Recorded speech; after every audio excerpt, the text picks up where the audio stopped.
तुम्हाला सतत हृदयाची धडधड वाढणं, एन्झायटी, चिडचिड होणं, वजन कमी होणं किंवा घाम येणं, त्यानंतर अनियमित मासिक पाळी अशी लक्षणं दिसत आहेत का?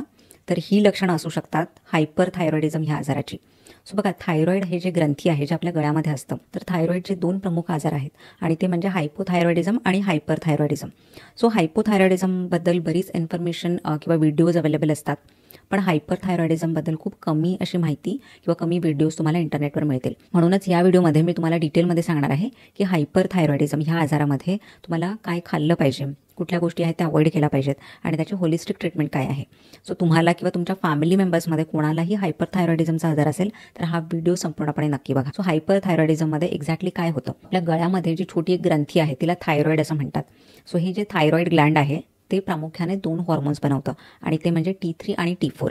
सो ह्या ज्या हॉर्मोन्सचं जे काम आहे ते म्हणजे आपल्या शरीराचं मेटाबॉलिझम व्यवस्थित चालवणं.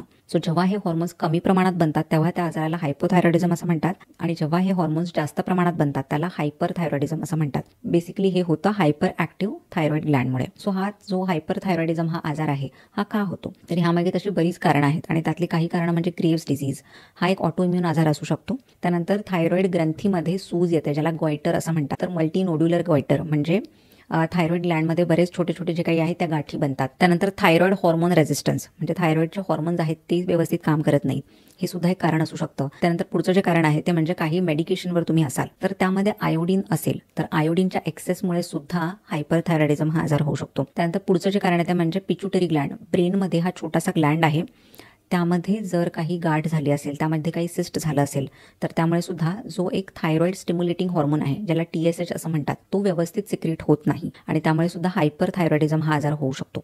तर अशी बरीच कारणं आहेत ज्याच्यामुळे हायपरथायरॉइडिझम हा आजार तुम्हाला होऊ शकतो. तर ह्यामध्ये काय लक्षणं दिसतात? तर बघा, हायपरथायरॉइडिझम या आजारामध्ये सुद्धा बरीच लक्षणं दिसतात. सर्वात प्रथम तर हृदयाची धडधड वाढते. तुम्हाला सतत भीती वाटणं किंवा पॅल्पिटेशन्स म्हणजे हृदयाची धडधड कधीही वाढू शकते. म्हणजे कुठलंही कारण नसेल, तुम्ही अगदी शांतपणे बसला असाल तरी सुद्धा तुमच्या हृदयाची धडधड आहे ती वाढू शकते. त्यानंतर एन्झायटी हे लक्षण सुद्धा असू शकतं. सो एन्झायटीमध्ये सुद्धा असंच होतं की हृदयाची धडधड वाढते, घाबरल्यासारखं वाटणं, त्यानंतर घाम येणं, रात्री झोप व्यवस्थित न लागणं, अशी बरीच लक्षणं दिसतात. त्यानंतर बाकी सुद्धा बरीच लक्षणं दिसू शकतात जसं की केस गळणं, सतत भूक लागणं, नखं जी आहेत ती पातळ होतात, लवकर तुटायला लागतात. सो अशी काही लक्षणं जी आहेत ती हायपरथायरॉइडिझम या आजारामध्ये दिसू शकतात. काही महिलांमध्ये मासिक पाळी सुद्धा अनियमित होऊ शकते. तर अशी बरीच लक्षणं हायपरथायरॉइडिझम या आजारामध्ये दिसू शकतात. तर मग ह्याची काय ट्रीटमेंट घेतली पाहिजे? बघा, बऱ्याच वेळा जो हायपरथायरॉइडिझम हा आजार होतो सुरुवातीला तर मेडिसिन्स दिले जातात, पण मेडिसिन्समुळे सुद्धा बऱ्याच जणांना काही आराम किंवा रिलीफ मिळत नाही. त्याची लक्षणं जी आहेत ती तशीच राहतात. म्हणून काही केसेसमध्ये रेडिओथेरपी किंवा थायरॉइड ग्लँड काढण्यासाठी म्हणजे थायरॉइडची सर्जरी सुद्धा सजेस्ट केली जाते. पण बघा, तुम्ही जर होलिस्टिक वेनी म्हणजे डाएट, न्यूट्रिशन किंवा एक्सरसाइज आहे ह्या गोष्टी फॉलो केल्या तर हायपरथायरॉइडिझम हा आजार नॅचरली कमी होण्यासाठी मदत होईल.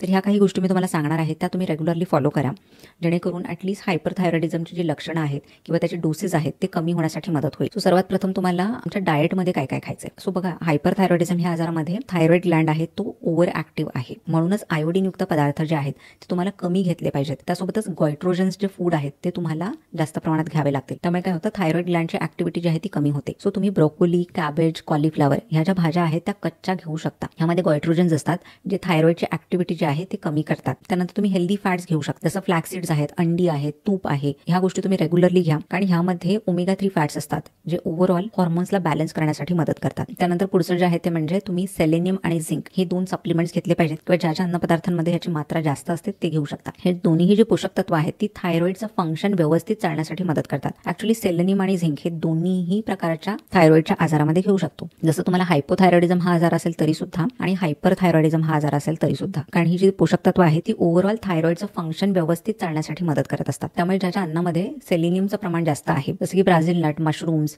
त्यानंतर अंडी आहेत, ह्या गोष्टी तुम्ही रेग्युलरली घेऊ शकता. आणि झिंकसाठी तुम्ही पंपकिन सीड्स घेऊ शकता.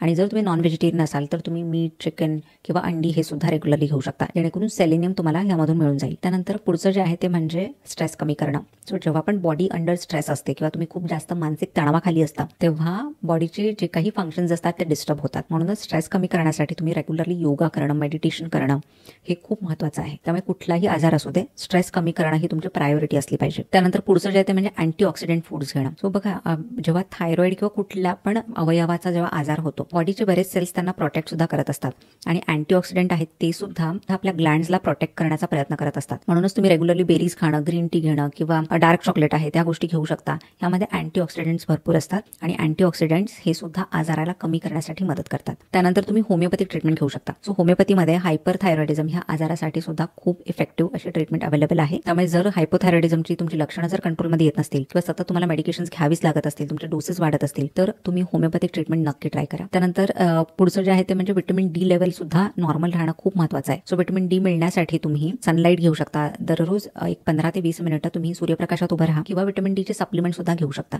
कारण विटामिन डी सुद्धा बऱ्याच आजारांसाठी किंवा ते आजार बरे करण्यासाठी खूप महत्त्वाचं आहे. इनफॅक्ट विटामिन डी हे आपल्या इम्युन सिस्टमसाठी आणि आपल्या हॉर्मोन्सला बॅलन्स ठेवण्यासाठी महत्त्वाचं असं पोषक तत्व आहे. त्यामुळे नेहमी लक्षात ठेवा, कुठलाही आजार तुम्हाला असेल त्यावेळेला तुम्ही तुमच्या विटामिन डी लेवल नक्की चेक करा. बऱ्याच वेळा असं होतं की विटामिन डी ची कमतरता असते, त्यामुळे आजार काही बरे होत नाही. त्यामुळेच विटामिन डी हे खूपच महत्त्वाचं असं पोषक तत्व आहे. सो ह्या सगळ्या गोष्टी आहेत ज्या तुम्हाला फॉलो केल्या पाहिजेत जर तुम्हाला हायपरथायरॉइडिझमचा आजार असेल तर. सो मला कमेंट सेक्शनमध्ये जरूर सांगा जर तुम्हाला हायपरथायरॉइडिझमचा आजार असेल आणि तो कंट्रोलमध्ये येत नसेल आणि त्याची लक्षणं जी आहेत ती सुद्धा तुमच्या बॉडीमध्ये दिसत असतील मेडिसिन्स घेऊन सुद्धा. सो तुम्हाला सुद्धा हायपरथायरॉइडिझम हा आजार असेल आणि मेडिसिन्स घेऊन सुद्धा तुमची लक्षणं जर कंट्रोलमध्ये येत नसतील तर मला कमेंट सेक्शनमध्ये जरूर सांगा. सो हेल्दी खा, हेल्दी राहा आणि स्वतःची काळजी घ्या. Bye bye.